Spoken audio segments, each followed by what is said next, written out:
Fala, meus alunos do primeiro ano Matemática na Veia, professor Jonei aí, de novo, para a gente tirar as dúvidas, explicar melhor sobre esse conteúdo de função do segundo grau. Meus amigos, estou aqui com a atividade da última segunda-feira, falando sobre essa parada muito importante chamada raízes da função.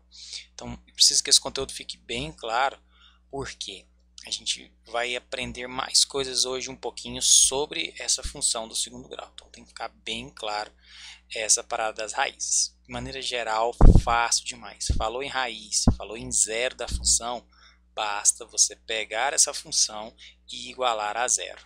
Tá? Então, quais são os valores que este resultado dá igual a zero? Só que agora nós temos uma equação de qual grau?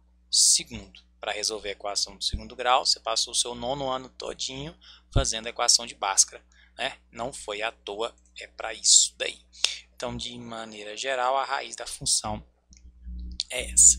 Quem que vai determinar a raiz da função, então? Vai ser este meu delta. No exemplo 1 aqui, da atividade passada, este delta, ele realizando, fez o delta, deu 1, certo? Quando o delta dá maior do que zero, sempre eu vou ter duas raízes. Então, são esses dois pontos aqui. Quando o delta der zero, então 16 deu zero o delta, e eu só tenho um ponto, uma raiz única, certo? Então, de novo, eu pego a minha equação do segundo grau, desenvolvo para encontrar quando que ela vai estar igual a zero, eu estou descobrindo as raízes dela. Uma vez que eu estou descobrindo as raízes, elas podem ser ou duplas, no máximo, porque a equação é do segundo grau, né? Então, quando que ela vai ser dupla? Quando o delta é maior do que zero, é positivo. Ou se o delta for igual a zero, toca só em um lugar. E tem uma última possibilidade, que é quando esse delta meu ele é negativo. Quando esse delta meu é negativo, aí ele não toca no eixo X, ela fica flutuando aqui. Lembrando que o eixo Y aqui poderia estar em qualquer lugar, aqui, ali, poderia estar em qualquer lugar aí, certo? Então não se esqueça, delta positivo toca duas vezes no eixo X, são as raízes. Delta igual a zero, uma raiz só. Delta negativo, não é que não exista a parábola, ela existe, só que ela não toca no eixo X, ela não tem zero. Tranquilo? Não sabendo disso, o que a gente vai fazer? Eu quero resolver uma dessa daqui com vocês agora, para não ficar nenhuma dúvida sobre esses zeros da função, como é que funciona, e já mostrar qual que é o próximo conteúdo dentro dessa função do segundo grau. Tranquilo? Então vamos pegar aqui o número 2. No número 2, eu tenho essa função e ele pede a soma das raízes. Não sabe me dizer se tem uma raiz, se tem duas, né? Mas ele diz que a soma delas eu vou encontrar. Beleza, para encontrar então eu tenho que pegar esta função e igualar a quanto? Zero. A função está ali, está x ao quadrado mais 8x menos 9, certo? O primeiro passo para ficar legal é a gente fazer, vamos tirar o A desse cara 1, o B 8 e o C menos 9, certo? Tá aí, então tem todos os meus carinhas, eu posso aplicar agora o meu Bhaskara porque eu igualo esse cara a zero. Então vamos lá, delta é igual a B ao quadrado menos 4AC. O delta desse cara eu quero descobrir. Vamos ver se ele vai dar uma raiz, duas raízes ou nenhuma raiz. O B é 8. 8 ao quadrado menos 4. O A vale 1 e o C vale menos 9. Tamo junto? Então, esse meu delta ficou igual a 64, menos com menos, mais 36. Então, quanto que deu esse meu delta? Deu igual a 64 mais 36, 100. Opa, deu maior do que zero. Se deu maior do que zero, eu tenho duas raízes, então vou poder somar essas duas raízes. Somando essas duas raízes, vamos descobrir quais são. Então, x desse cara vai ser igual a menos b, mais ou menos a raiz de delta sobre 2a. Então, o x' ou x1, do jeito que você quiser chamar aí, vai ser menos b. O b é 8, menos 8. Vamos pegar o primeiro mais. Raiz quadrada de 100, 10. Ficou horrível esse 10 mil, hein? 10 dividido por 2 vezes o a. Quanto que vale o a? 1. 2 vezes 1, 2. Então, menos 8 sobra 2 positivos, conserva o sinal do maior. 2 dividido por 2, 1. O x duas linhas, faz com calma comigo. Menos 8.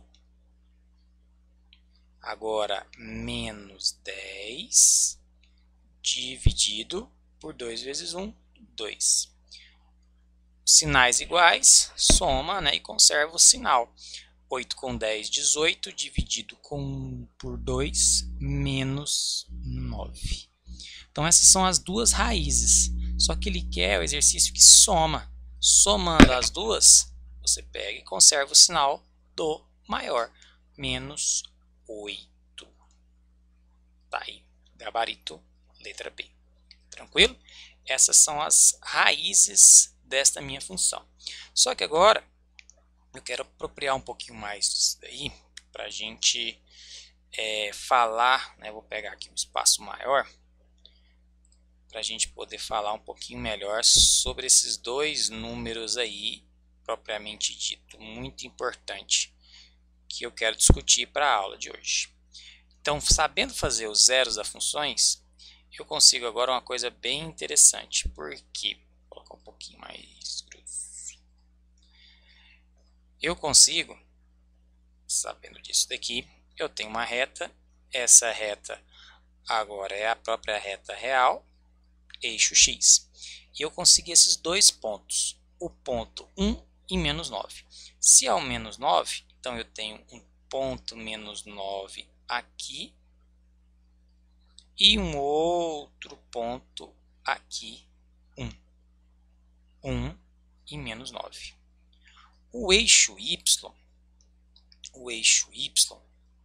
ele estará mais próximo desse 1, né? Lembrando que é o 0 no eixo y, né?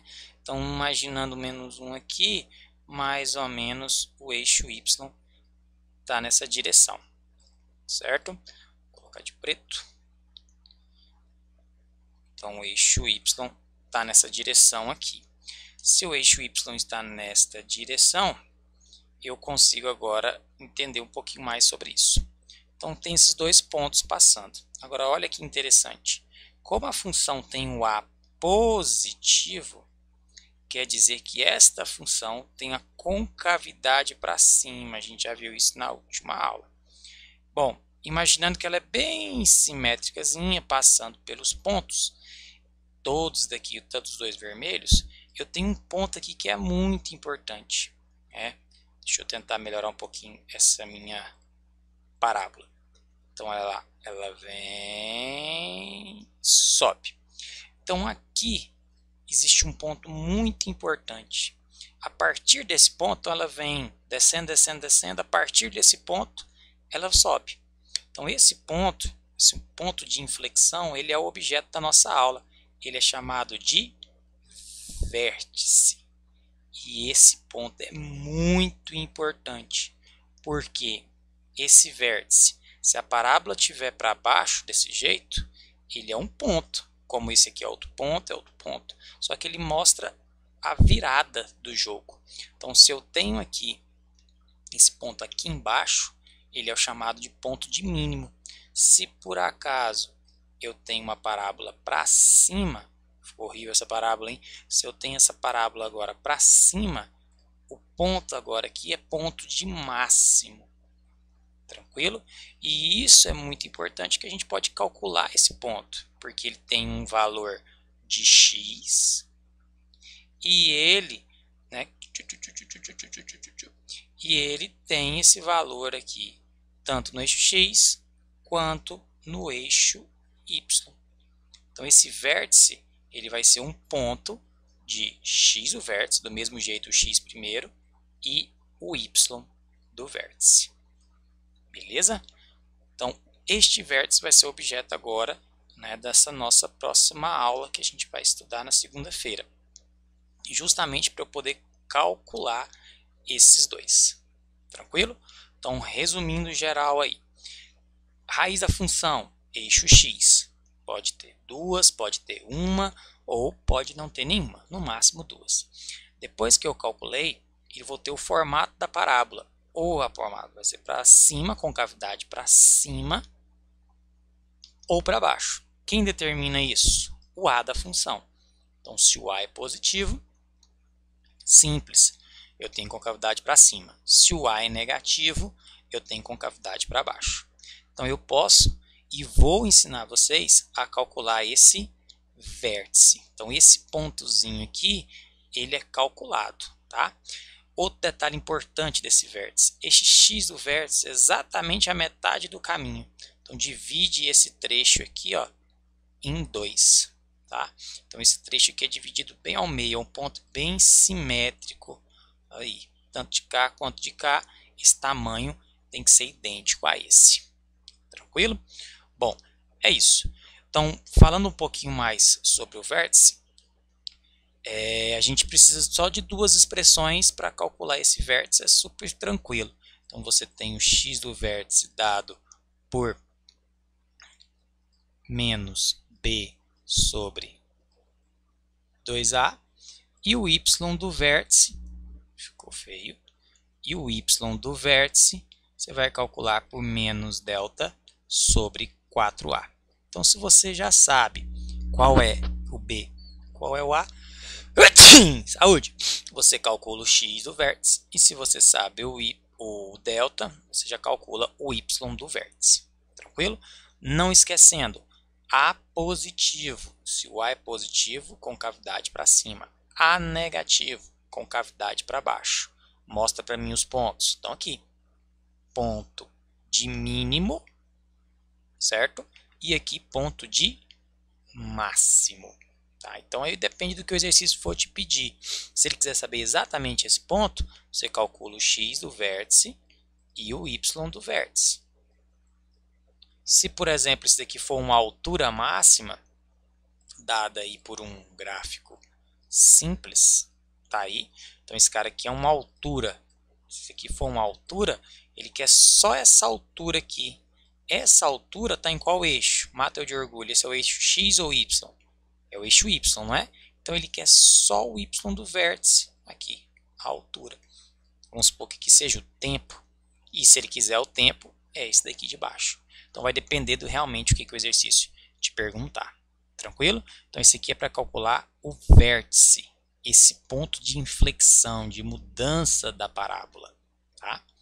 É isso, meus amigos. Olhem lá, tem outra videoaula. Qualquer dúvida, nós estamos no WhatsApp. Esse conteúdo ele vai acumulando. Vocês vão ver, já estou precisando da raiz. Aqui a raiz, aqui, ó. Então, nesse caso, ó lá, a raiz está aqui, a raiz está aqui. Mostra nesse de cá, professor. Aqui, ó, passa o eixo. Se você passar o eixo aqui, ó, cadê as raízes nesse caso? Tá aqui, tá aqui. Então ele vai seguir a essa função. Você descobre e logo a gente vai traçando os gráficos mais bonitinhos aí. Né? Aprendeu direito raiz da função, aprendeu direitinho o vértice, aí a gente já brinca melhor um pouquinho com os gráficos mais para frente. Tranquilo? Agora sim, um forte abraço. Bons estudos aí, fiquem com Deus.